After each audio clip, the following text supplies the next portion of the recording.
위대한 인물을 뽑으라고 그러면 아마 유구동성어로 사도 바울이다 이렇게 말을 할 것입니다. 왜냐하면 사도 바울은 예수를 믿고 구원받고 성령 체험하고 난 후에 복음의 사도가 되었습니다. 이방인의 사도가 되어서 복음을 땅끝까지 증거하는 일에 가장 최초의 선교사가 되었습니다. 그가 예수를 인격적으로 만나고 성령을 체험하지 못했다면 그런 일은 일어나지 않았을 것입니다. 그러나 사도행전에서 이 사도 바울은 3번이나 자기가 만난 예수, 자기가 체험한 이 성령님의 역사를 3번씩이나 증거하면서 간증했습니다. 그래서 그가 이제 복음을 땅끝까지 증거하는 일에 자기 목이라도 내놓을 수 있는 그런 사람이 사도 바울이었습니다.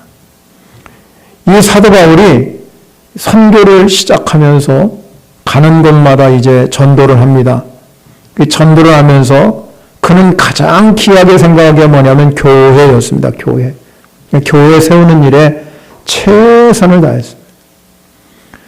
그래서 여러분, 이 바울이 1차, 2차 전도 여행을 마치고 안디옥 교회로 돌아갑니다.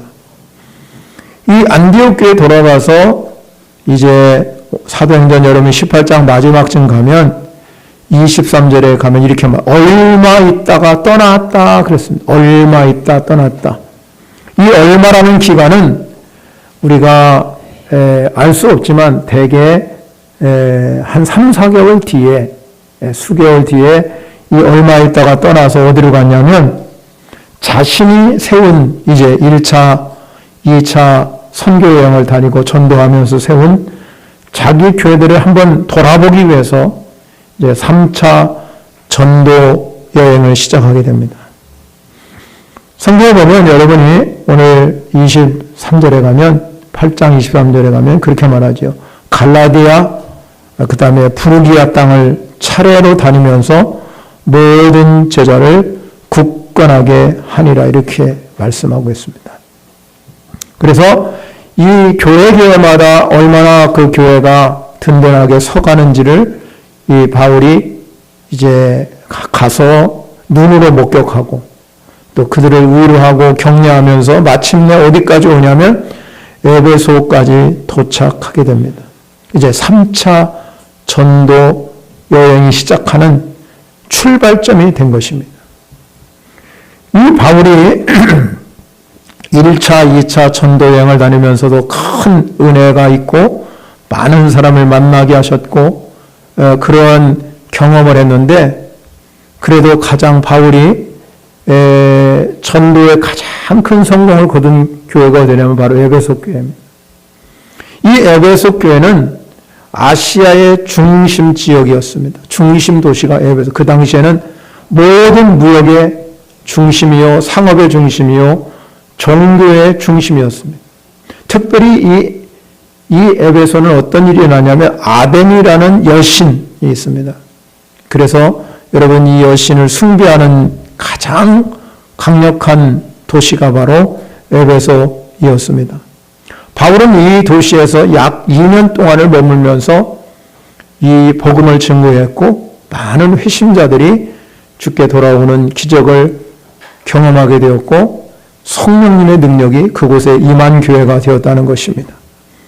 성령이 임하면 하나님의 역사는 일어나는 줄 믿으시기 바랍니다. 성경에서 말하는 진정한 부흥은 뭡니까? 말씀이 오늘도 제가 말씀드렸지만 주의 말씀이 힘이 있어 흥왕했다 그러고요. 말씀이 흥왕하고 성령님이 내 안에 오시면 여러분의 삶에 변화가 일어나고 그리고 여러분이 우상숭배가 무너지는 기적이에요. 우상숭배가 무너지죠. 그리고 하나님을 경외하는 영적 전환기가 일어나는 것입니다. 오늘 바울이 에베소에서 사역하면서 이 놀라운 성령의 은혜와 또 말씀의 능력이 나타나는 도시로 변화되는 이 경험이 바로 에베소 교회입니다. 여러분 우리가 아시다시피 교회가 탄생된 것은 성령님이 강림하면서 교회가 탄생했습니다. 예수님께서 부활하신 후에 40일 동안을 이 땅에 계시면서 제자들에게 여러 번 나타났습니다. 부활하신 후에 예수님이 제자들에게 나타나서 하신 말씀이 뭐냐면 두 가지였습니다. 하나는 평안하라 그랬습니다. 항상 제자들에게 나타나서 두려워하지 말고 평안하라 그랬습니다. 또 하나는 성령 받으라 그랬습니다. 여러분에게도 똑같습니다. 여러분 안에 평안이 거하시기 바라고요. 성령 받으시기 바랍니다. 그렇게 이 예수님이 40일 뒤에 승천으로 올라갔습니다. 이제 예수님은 500명이라는 많은 사람들이 보면서 예수님은 하늘나라로 승천에 올라가셨습니다. 그리고 승천에 올라가실 때 하신 메시지가 뭐냐면 너희들은 몇 날이 못 되어서 성령의 세례를 받으라 그랬습니다. 그 500명이 성령의 세례를 받으라는 음성을, 하나님의 음성을 들었어요. 그런데 그 속에서도 돌아간 사람이 많습니다. 아, 예수님 그냥 홀로 가버리셨구나. 그리고 120명의 무리만 모여서 그들이 이제 교회를 탄생시키게 하는 계기가 되었습니다. 그들이 나가서 이제 각 지역에 흩어져서 복음이 증거되었습니다. 에베소에 가버렸습니다. 바울이 에베소에 도착해 보니 이미 아볼로라는 성경학자도 있었고 고린도에서 동행한 브리스길라 아굴라도 그곳에 있었습니다. 그런데 이들의 신앙의 모습을 보니 별로 그렇게 좋아 보이질 않았습니다. 그래서 바울이 그들에게 질문할 말씀이 뭐냐면 너희가 믿을 때 성령을 받았느냐? 너희들이 진짜 믿을 때 성령 받았느냐는 질문을 하게 됩니다.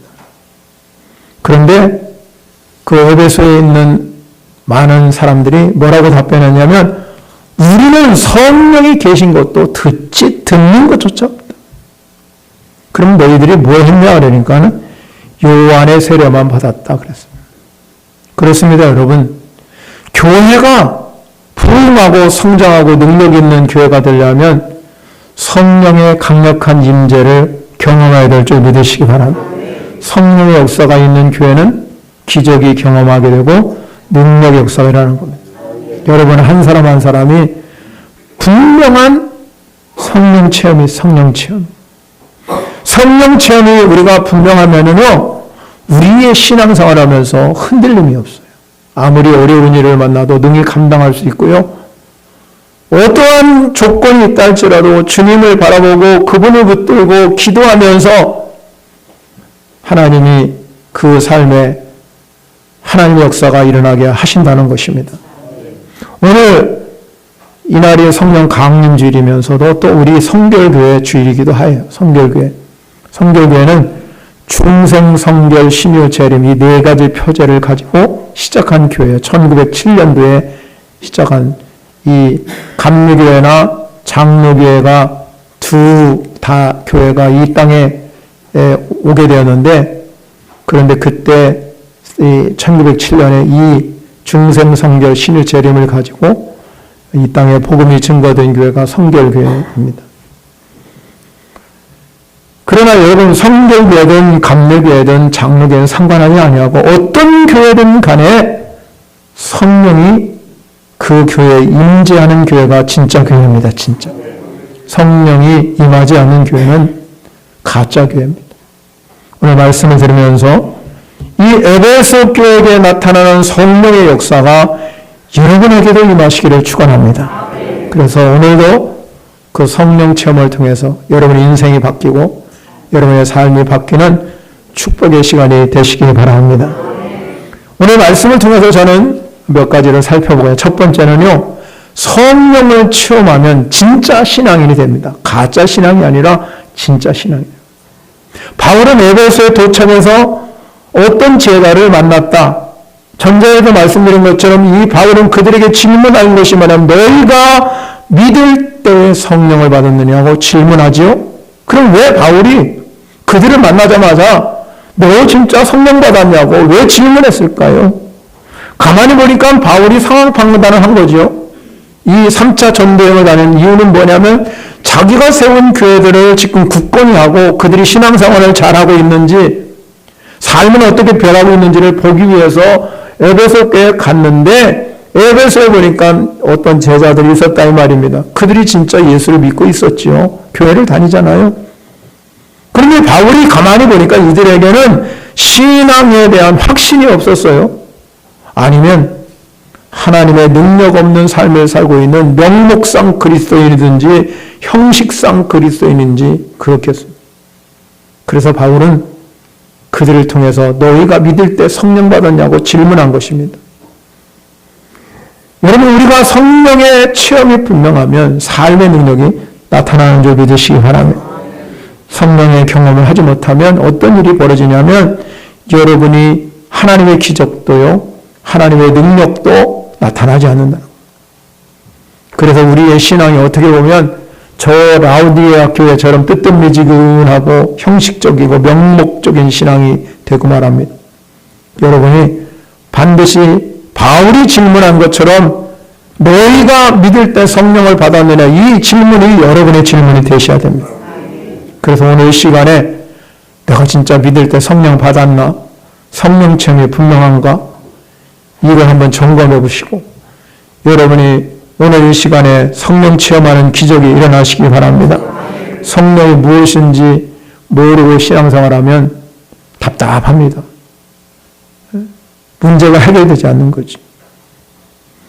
그래서 여러분, 이 바울이 너희들이 믿을 때 성령 받았냐고 질문할 때 우리는 성령이라는 자체를 모른다. 성령이 뭐냐? 그러니까 이 바울이 다시 질문하지요. 그런데 너희가 무슨 세례 받았냐? 무슨 세례? 이들이 대답한 건 뭡니까? 요한 세례 받았다. 요한 세례. 이들은 아직도 정말로 예수를 깊이 인격적으로 만나지 못했기 때문에 교회는 다니지만 그들의 신앙은 형식적이고 명목적인 신앙입니다. 그래서 바울은 이렇게 말합니다. 아, 니들이 요한 세례만 받았구나. 그러니까 바울이 4절에서 바울이 말하죠. 요한이 회개의 세례를 우리에게 베풀어 주신 것은 맞다. 그리고 그들에게 말했다. 백성에게. 그게 뭐냐면 내 뒤에 오신 이를 믿으라 하였다. 곧 그분이 예수라. 바울이 말했습니다. 요한의 세례만 받은 그들에게 먼저 그들에게 전도한 것이 뭐냐면 예수 믿으면 구원받는다. 그래서 이 예수는 우리의 참 구원자요, 우리의 죄를 위해서 십자가에 죽으시고 다시 부활하셔서 그리스도를 되게 하신 분이 예수라는 사실이죠. 그들이 그 말씀을 들었어요. 그러니까 여러분, 우리가 믿음이 어디서 생기냐면 하나님 말씀을 들을 때 믿음이 생기게 되는 줄 믿습니다, 여러분. 그리고 그들이 예수를 믿기 시작했습니다. 그래서 이 바울이 그들에게 바로 예수의 이름으로 세례를 베풉니다. 예수의 이름으로 세례를 주니까 거기 있는 사람들이 다 세례를 받게 됩니다. 그렇습니다. 여러분, 우리가 먼저 출발점이 뭡니까? 여러분이 구원받은 것은 예수 그리스도가 나의 주인이 되었다는 사실입니다. 이걸 믿을 때 여러분 구원받아요. 자, 여러분 이렇게 이들이 구원받은 것을 보고 난 후에 그 다음에 한 일이 뭡니까? 바울이 그들에게 안수기도를 해줬습니다. 이 안수기도를 하는 순간에 어떤 일이 벌어졌냐면 성령이 그들에게 임하게 된 줄 믿습니다, 여러분. 그래서 이 성령이 임한 것만 아니라 그들이 막 방언도 하고 예언도 하기 시작했습니다. 그 성령 받은 사람이 약 12사람쯤 된다고 기록하고 있습니다. 에베소에 나타난 성령의 놀라운 은혜의 역사입니다. 성령의 임재가 이들에게 임하니까 어떤 일이었냐면 진짜 그리스도인으로 바뀐 거예요. 삶이 바뀌기 시작합니다.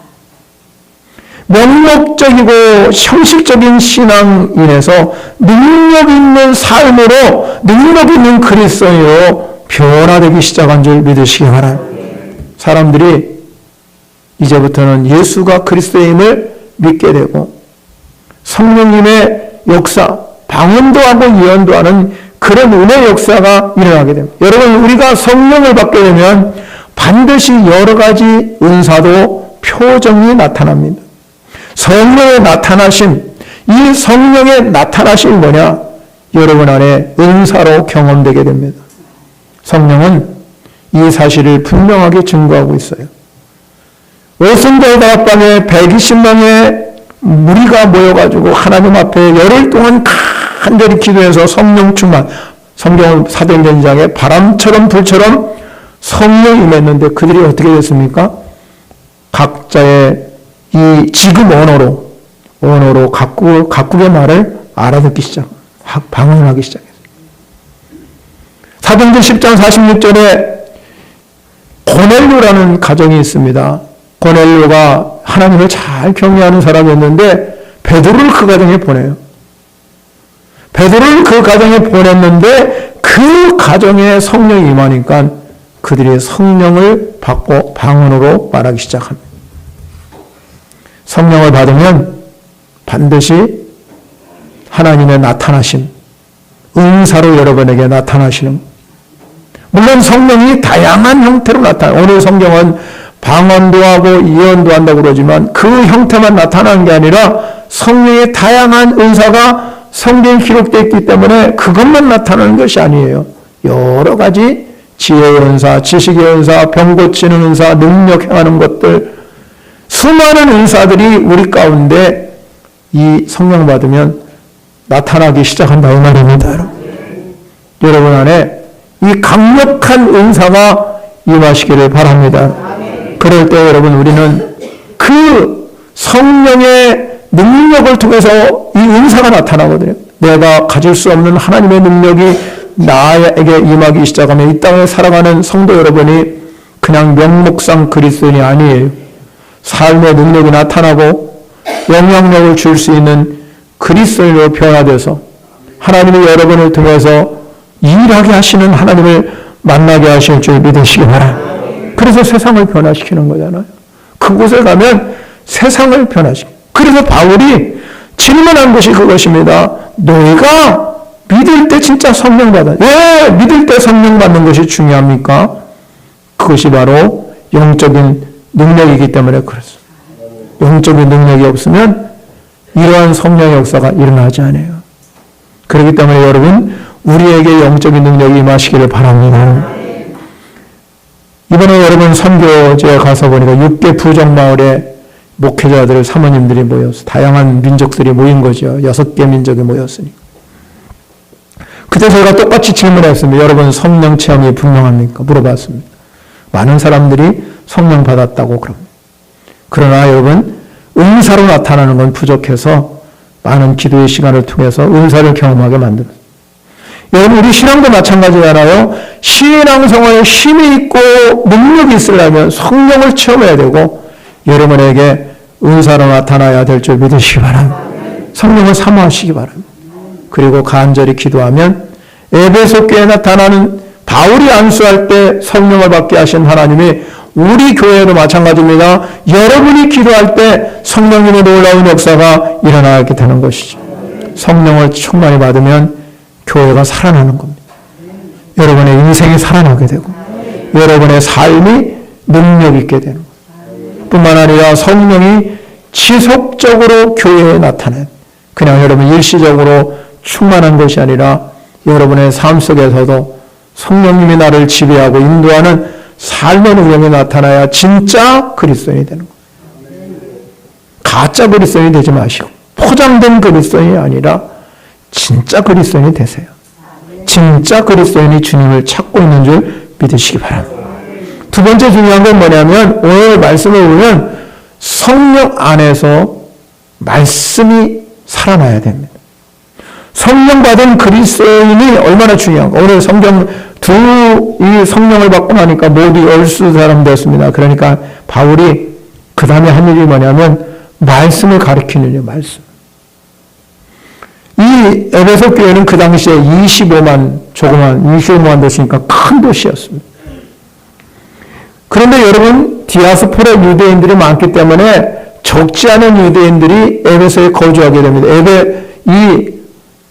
디아스포라 이방인 나라에 가면 유대인들은 10명 남자 20세 이상 10명만 되면 뭐를 짓냐면 회당을 줘요, 회당. 그러니까 바울은 가는 곳마다 회당이 있는 곳에 가서는 회당에서 복음을 증거하는 일을 했어요. 그러니까 이 근거지가 분명했죠. 오늘 바울이 말하죠. 8절에 바울이 회당에 들어가 그랬어요. 그러니까 이 바울은 회당이 여러 군데가 있었을 것입니다. 그래서 회당에 들어가니까 회당에 가서 이 하나님 말씀을 증거합니다. 몇 달 동안 증거했냐면 약 3달 동안을 증거했습니다.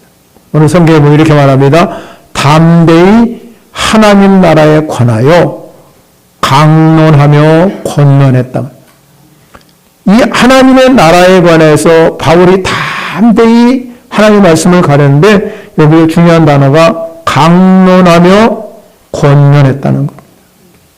자, 하나님의 나라에 대해서 강론했다는 의미는 하나님 나라를 구체적으로 설명하고 그들에게 깨닫게 하셨다는 것. 그리고 권면했다는 것은 뭐냐면 이들이 진짜 그 말씀이 진리임을 알게 하고 받아들이게 했다. 그래서 강론하며 권면했습니다.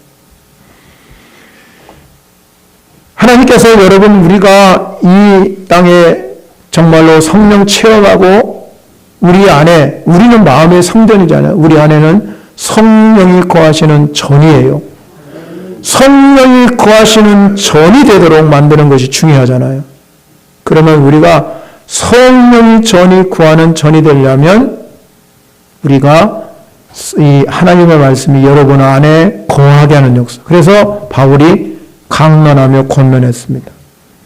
그리고 두 번째 장소는 어디냐면 두란노 소원이라는 곳입니다. 이 두란노라는 사람이 있었는데 아마 그분이 가지고 있는 소유의 건물이든지 사용한 강난에 가서 두란노라는 이름의 서원을 붙였습니다. 그래서 이 두 해 동안 매일 하나님 말씀을 매일 가르쳤다고 성경은 매일 가르쳤습니다. 그래서 결과가 어떻게 됐냐면 이 바울이 두 해 동안 하나님 말씀을 가르치니까 아시아에 사는 유대인이나 헬라인이나 다 주의 말씀을 들었다. 그만큼 성령이 거하시고 말씀이 역사하니까 이 영향력이 모든 아시아에 전파되는. 그래서 여러분 요한계시록에 7교회가 나오는데 이 7교회는 그때 세워진 교회예요. 하나님이 성령님이 역사하시고 말씀이 거하는 곳에 이 놀라운 은혜가 임할 줄 믿으시기 바랍니다. 그래서 하나님 말씀은 살아있다 그랬습니다. 그리고 활력이 있습니다. 좌우의 날선 어떤 것보다 예리해서 우리 혼, 영, 및 관절과 골수를 찔러 쪼개기까지 하고 우리 마음과 뜻과 생각을 판단하시는 분이 이 말씀이에요. 말씀. 그래서 말씀은 썩어질 새 된 것이 아니라 썩지 아니할 씨로 됐다 그랬습니다. 그런데 예수님께서 이 하나님의 말씀이 우리 안에 들어오는 밭이 4가지 밭이 있다고 몇 번 설명드렸습니다. 오늘도 말씀을 드리겠습니다. 우리 안에는 마음밭이 4가지가 있어요. 하나는 길가밭, 돌짝밭, 가시덩굴밭, 좋은 밭이. 다양한 밭이 우리 안에 존재할 수 있습니다. 길가밭은 무엇입니까? 말씀은 여러분이 지금도 오늘 말씀을 듣습니다. 그런데 어떤 사람은 깨닫지 못합니다. 말씀을 들을 때 깨닫는 영이 와야 될 줄 믿습니다. 그런데 말씀을 깨닫지 못하면 어떤 일이 벌어지냐면 사단이 와서 내 마음에 뿌려졌던 말씀을 금방 뺏어가요. 근데 내 안에 말씀이 없는 거예요. 돌짝밭에 뿌려졌다는 얘기는 얼마나 말씀을 듣습니다. 즉시 기쁨으로 봐요. 은혜 받았네. 여러분 말씀을 듣지만 그 속에 뿌리가 없어요. 그러니까 세상에서 여러 가지 살다 보면 어려운 일이 많이 생기죠. 환난이 오고 여러 가지 박해가 오고 힘든 일이 오면 막 아이고, 예수 믿어도 별별 일 없냐고 넘어지는 자라고 그랬어요. 가시떨기에 뿌려졌다는 의미는 말씀을 들었지만 마음이 2가지인 겁니다. 세상의 염려, 재물의 유혹 여기에 말씀이 막혀서 결실이 없는 거예요. 그러나 여러분 옥토 좋은 밭에 뿌려지면 말씀을 듣고 깨닫게 됩니다. 여러분 말씀을 듣고 깨닫는 자가 은혜 있는 자예요. 그 그러면 반드시 어떤 일이 하면 결실이 나 100배, 60배, 30배. 그리스도인에게 성령이 임하고 말씀이 여러분에 거하면 반드시 하나님은 역사하셔서 열매가 맺어지게 하는 거예요. 100배, 60배, 30배. 근데 오늘 여러분 9절에 가면 이렇게 어떤 사람이 말씀을 듣다가 이 마음이 너무 굳어져 있어요. 그래서 순종하지 않아요.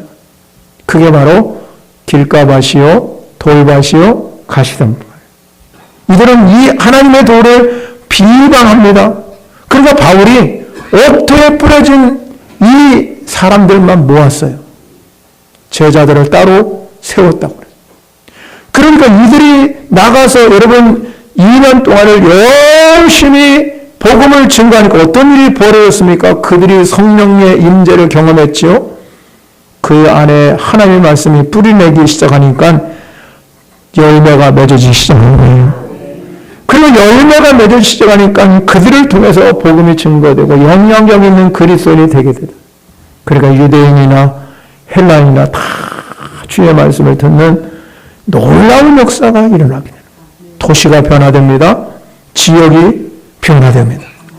이들 때문에 이 말씀을 듣고 100배, 60배, 30배 결실을 받은 이들을 통해서 예수 믿으니까 저들을 보니까 어마어마한 일이 일어나네. 이렇게 증거되는 줄 믿으시기 바랍니다. 선교사님이 이런 말을 하시더라고요. 어떤 도로공사, 이제 우리가 말하면 우리는 이제 공사가 됐지만 거기는 뭐 개인이 하는 도로를 공사하는 사장님이 자기 집에 찾아와서 너무 아프고 힘들었는데 자기가 고쳐줬다. 어떻게 하다 기도해서 고쳤다. 그러니까 자기 집에 이 태국에는 우상이 많잖아요. 우상이 그러니까 2트럭을 싣고 와가지고 다 깨쳤다. 다 그거를 다 없애버리고 다 깨놓고 자기는 무서워서 어떻게 할 수가 없다. 그런데 여러분 놀라운 변화가 그 가정에 일어났답니다. 이게 제 감정이라 그 선교사님입니다. 지금 이게 이 치앙마이에서 치앙라이까지 도로가 지금 크게 4차선으로 나는데 이분이 그렇게 정말로 내가 이제 예수를 믿겠습니다. 그러면서 이 모든 것을 다 타파해버리고 우상숭배를 다 타파해버리고 그리고 이제 결단하고 다 했는데 이 도로공사 수주가 이렇게 일어나는데 구간마다 있잖아요. 구간마다 이제 누군가가 그걸 따놔야 되는데 이 사람이 세 구간을 땄대. 세 구간은 엄청난 돈이에요. 우리나라 돈에도 몇백억씩 이렇게 수주를 받았대요. 그러면서 하는 말이 그 선교사님한테 내가 태국 교회를 하나 칠 테니까 당신이 담임하라고 그런대요. 그 고민이라고 그러더라고요. 교회는 내가 크게 잘 지어줄 테니까 돈이 많으니까요. 이분이요 매 순간마다 한국에 올 때 이 선교사님 비행기표 다 담당하고 그리고 매일 다니면서 여러분 모든 여러분 반찬이나 뭐나 다 과일 뭐 이런 거 나오면요 매주마다 2-3번씩 와서 걸어놓고 간대. 어떤 일이 이런 일이 벌어질 수 있습니까? 성령의 역사가 아니면은 이런 일이 벌어지지 않아요, 여러분. 성령의 역사하니까 기적이 일어나는 거예요, 기적. 말씀은 오늘도 역사하는 줄 믿으시기 바랍니다. 그 말씀이 능력이 되어서 모든 헬라인이나 유대나 다 하나님의 말씀을 들어서 변화가 일어납니다. 여러분 인생에도 성령이 내 안에 임하셔서 말씀의 뿌리를 내리시기를 바랍니다. 그러면 하나님은 그 속에서 여러분을 통해서 놀라운 기적을 보게 하실 줄 믿으시기 바랍니다. 세 번째는요, 성령의 역사하심은 능력으로 나타나는 현장에 능력이 있어야 돼요. 11절에 보면 우리가 이렇게 말합니다. 하나님의 바울의 손으로 놀라운 능력을 행하게 하시니. 이 바울의 손에 뭐가 있겠어요? 손 똑같은 손이에요. 그런데 놀라운 능력을 행하게 하나님이 하셨다는 거. 그리고 놀라운 일이 뭐냐면 12절이요. 심지어 사람들이 바울의 몸에서 손수건이나 앞치마를 가져다가 병든 사람에게 얹으면 그 병이 떠나고 악기도 나가니라. 보세요, 여러분. 손수건 뭐 하는 겁니까? 얼굴, 땀 날 때 얼굴 닦고 그런 거잖아요. 앞치마 여러분, 우리가 쓰는 거는 밥할 때 쓰는 거잖아요. 그런데 그것만 갖다가 여러분, 병든 사람을 얹으면 낫게 되고 또 악기가 떠난다, 이 말이에요. 그러면 여러분 보세요. 손수건이나 앞치마에 뭐가 능력이 있습니까? 아무 능력이 없어요. 여러분, 그것은 바로 바울의 손에 하나님의 능력을 들려주셨다는 말이에요.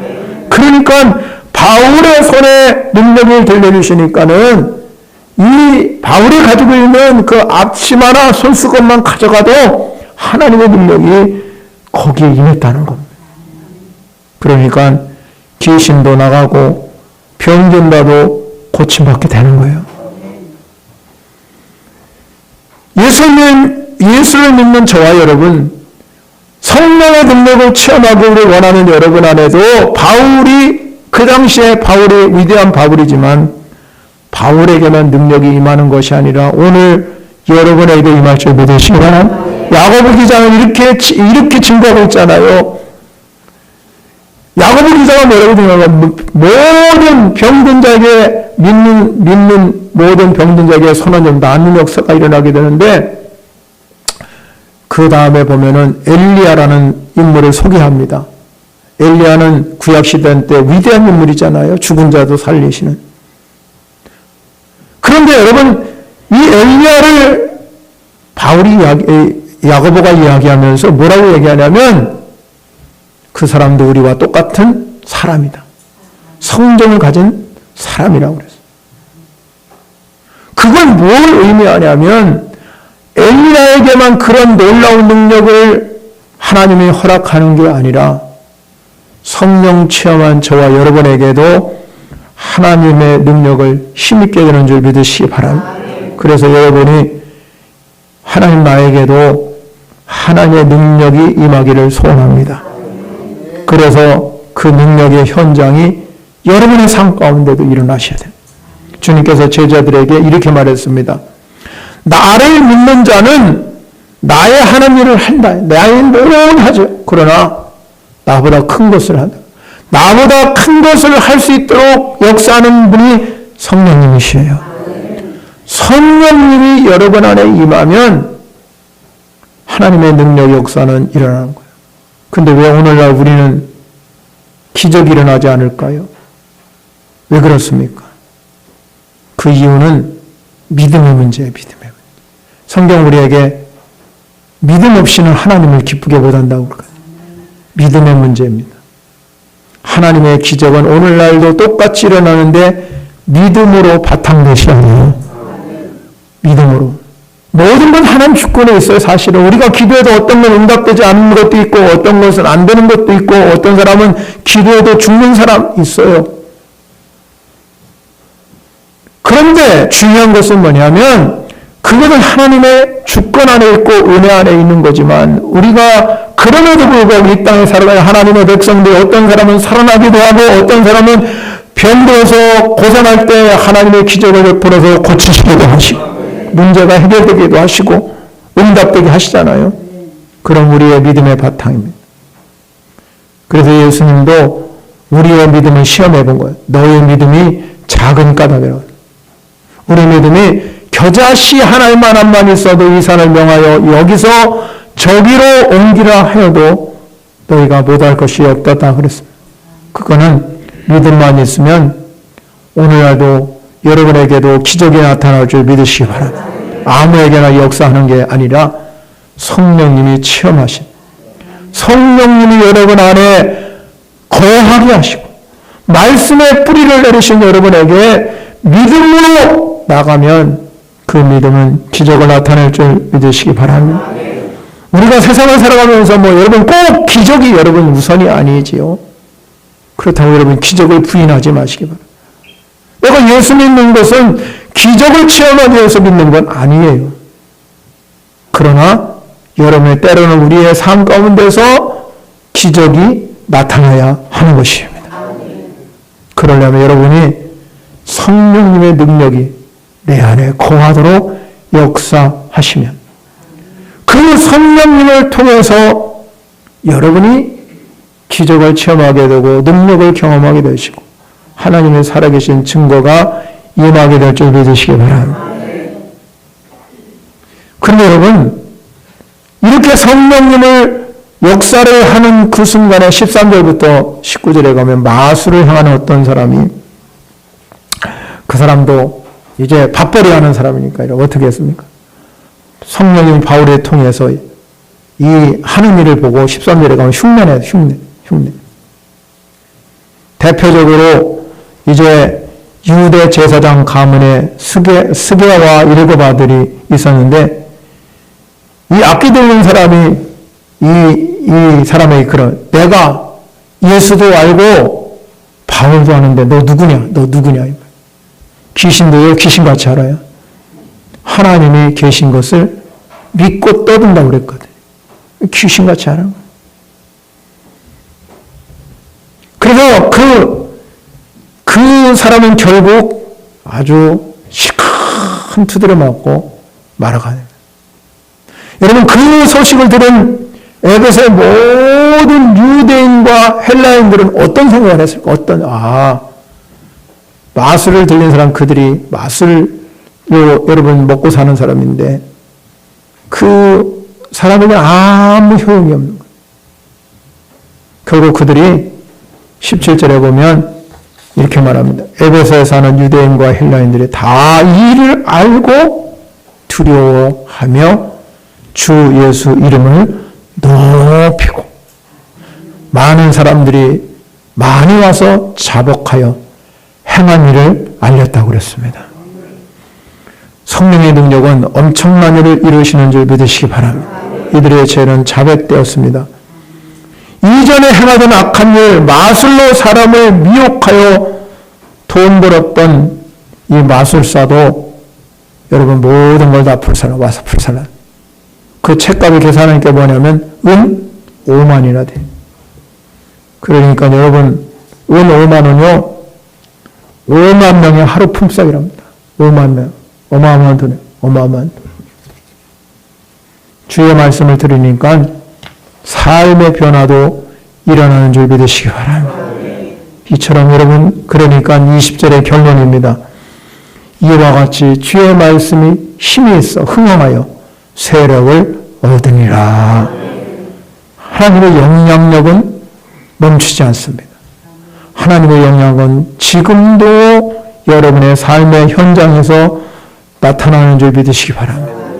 성령 강림주의를 맞이하게 됩니다. 에베소 교회가 바울이 진단해 봤습니다. 너희가 믿을 때 성령 받았느냐? 이 질문으로 시작했습니다. 여러분에게 똑같이 말씀드리고 싶습니다. 여러분, 우리가 성령 충만 받아야 할 이유가 여기에 있는 줄 믿으시기 바랍니다. 성령 받아야 삽니다. 성령 없이는 예수 믿는 것이 효험이 없어요. 가짜가 될 수 있습니다. 성령이 여러분 안에 거하시면 능력이 나타나게 하시고 열정을 회복시켜 주시고 선신하게 하시고 삶의 능력이 나타나게 하시고 이 놀라운 은혜 경험되어야 될 줄 믿으시기 바랍니다. 성령 없이는 아무것도 할 수가 없어요. 성령만이 살 길이에요. 성령. 그러니까 그 성령 받은 그리스도인을 따로 모아서 2년 동안 말씀을 강력하게 증거하니까 하나님 말씀이 그들 안에 거하게 하게 하시고 영향력을 발휘하는 놀라운 은혜가 그들 가운데 임하게 됐고 하나님의 능력이 바울에게 증거되어서 병도 떠나고 악기도 떠나는 현장이 되었습니다. 그러니까 많은 사람들이 예수 믿고 구원받고 돌아오는 은혜의 현장이 에베소 교회예요. 우리 현도교회가 에베소와 같은 교회가 되어야 될 줄 믿습니다.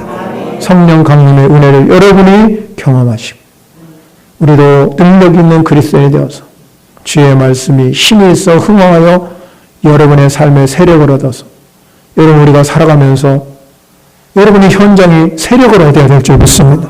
직장 생활하는 곳에서는 직장 생활에서 예수 믿는 사람의 세력이 커지고 여러분이 사업을 하는 곳에 장사하는 곳에 하나님의 임재가 임하게 되셔서 내가 하는 일이 잘 되는 이 세력을 얻는 놀라운 기적이 일어나야 돼요. 그것만이 하나님이 주신 은혜잖아요. 그러려면 여러분이 성령 충만하셔서 에베소와 같은 놀라운 영광을 누리시기를